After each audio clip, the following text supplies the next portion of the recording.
मंगेश काळोखे हत्या प्रकरण आरोपींना आमच्यासमोर फाशी द्या अशी मागणी होतीये। मानसी काळोखे यांची हत्याकांडानंतर ही पहिली प्रतिक्रिया समोर आली आहे।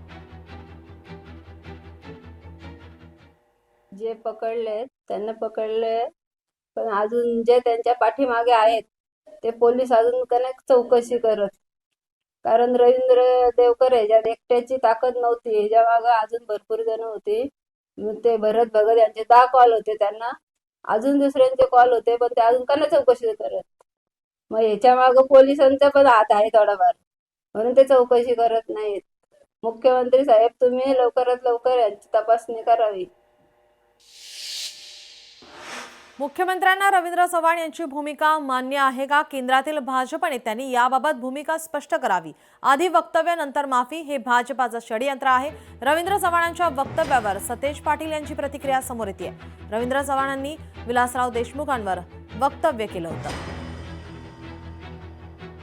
भाजपची ही वैचारिक दिवाळखोरी आहे। रवींद्र चव्हाणांसारख्या भाजपच्या अध्यक्षांनी हे वक्तव्य करणं, माझी मुख्यमंत्र्यांना विनंती आहे की त्यांना हे मान्य आहे का? देश पातळीवरच्या भाजपच्या नेत्यांनी या ठिकाणी सांगितलं पाहिजे, दानवे साहेबांनी बोललं पाहिजे, गडकरी साहेबांनी सांगितलं पाहिजे की रवींद्र चव्हाणांचं वक्तव्य त्यांना मान्य आहे का? की सामान्यांचा मुख्यमंत्री म्हणून विलासराव देशमुख साहेबांची ओळख या महाराष्ट्राला आहे, आणि म्हणून असं वक्तव्य करून मला वाटते त्यांनी स्वतःची बौद्धिक क्षमता काय हे महाराष्ट्राला दाखवून देण्याचं काम केलेलं आहे।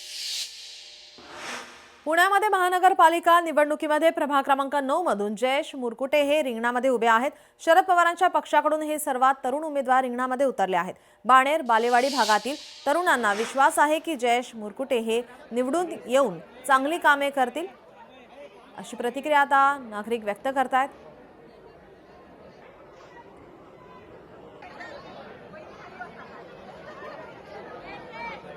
आदरणीय पवार साहेब असतील, आदरणीय सुप्रियाताई, आदरणीय वंदनाताई, अंकुशांना, रोहित दादा, अमोल कोल्हे साहेब यांनी जो विश्वास माझ्यावरती टाकलेला आहे, म्हणजे 41 प्रभागामध्ये माझा प्रभाग क्रमांक 9 असा प्रभाग आहे ज्याच्यामध्ये दोन्ही अलायन्स असून सुद्धा विरुद्ध लढत आहेत। तर मला नक्कीच खात्री आहे की पक्षश्रेष्ठींना माझ्या खात्री आहे की जयेश मुरकुटे चांगली ही निवडणूक फाईट करू शकेल, म्हणूनच मला नक्कीच रिंगणामध्ये टाकलेलं आहे। नक्कीच मला प्रभाग क्रमांक 9 मधल्या तरुणांचा जो साथ मिळालेली आहे त्याच्यावरती त्यांचं विश्वास आहे की जयेश मुरकुटे नक्की येणाऱ्या भविष्यामध्ये चांगल्या पद्धतीने कामं मार्गी लावेल।